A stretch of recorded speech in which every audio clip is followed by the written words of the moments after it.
this journey, what, if anything, will constitute success? Oof.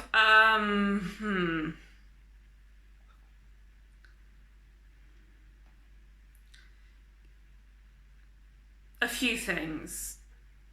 Losing the constant internal dialogue about food. So at the moment, when I wake up in the morning, the first thing I think about is whether or not I'm hungry, when I can eat, what I'm going to eat, whether there is any food available in the house that I have to not eat until the next time I'm allowing myself to eat, how that battle's going to go. And it starts, that's the first 15 seconds after I wake up, and it just continues like that all day.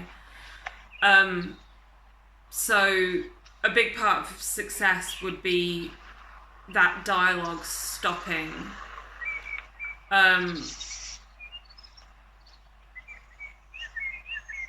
Okay. I would like to be able to be around food without feeling like it controls me. So I might just spend 2 minutes talking about what that actually looks like, because it's quite extreme. So I really, really struggle to be in anything other than my own environment, so my own flat.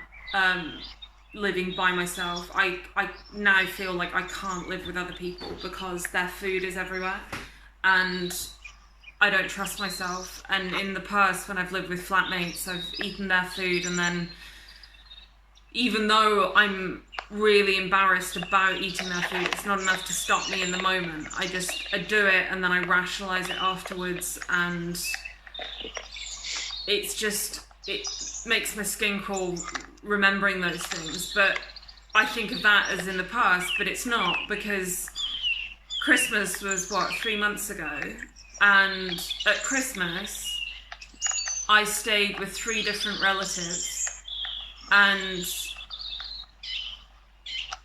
I knew before I went away that it was going to be, the week I was away was going to be horrendous, and the food challenges were going to be horrendous, and I was probably going to come back a mess, but I felt like I had to do it because it's Christmas, and I don't know, it just felt an obligation. But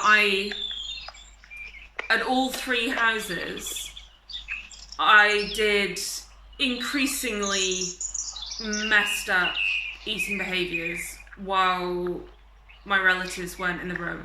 So the first one I went to, I sort of still had some level of control-ish, but I do things like, because I work in health, everyone thinks, I'm a health role model, and I try and play that role. So I'd say no to mince pies and biscuits and whatever they were offering me, and then when they weren't there, when I knew they weren't, or I was fairly sure they weren't going to come into the room, I'd go into the larder and into the cupboards, and I'd find something that was like an open packet of something where I didn't think they'd miss what I was eating.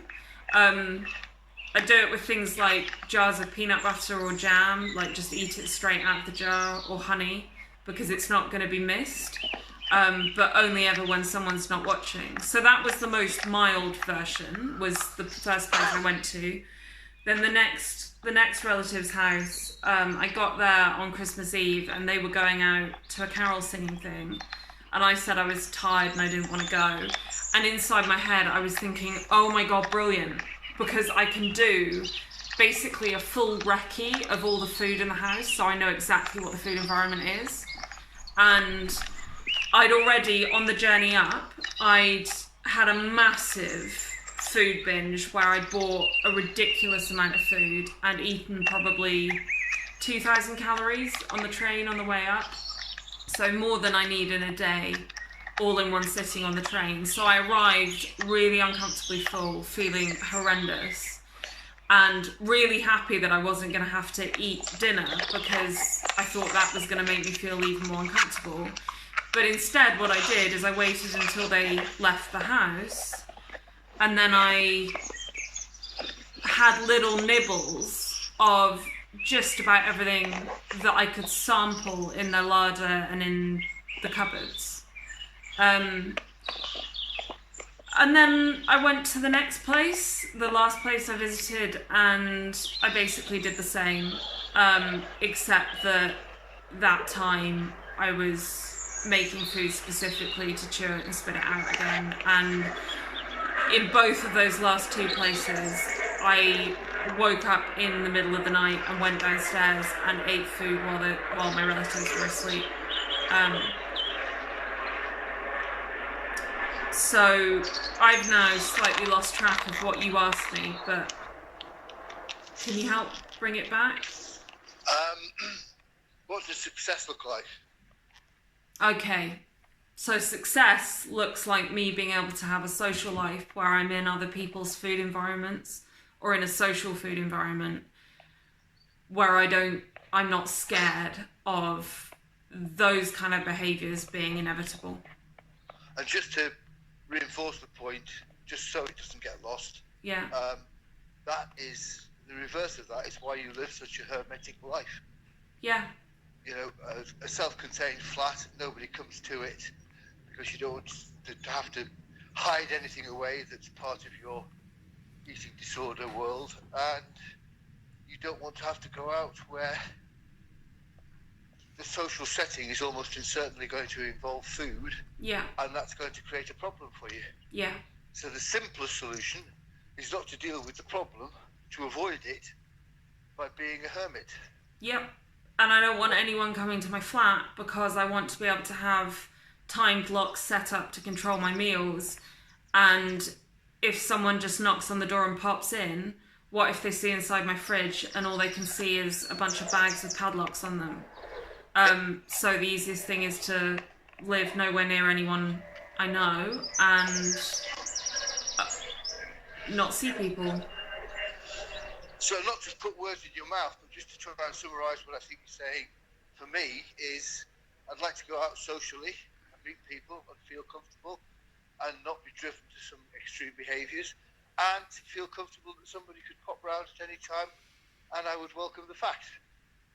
Yeah, I would like that. And this would be one of those examples of why putting all this on camera just makes me realise how ridiculous I've been, because as far as I was concerned, until 3 months ago, I didn't have an eating disorder. I mean, what? Like, it's ridiculous.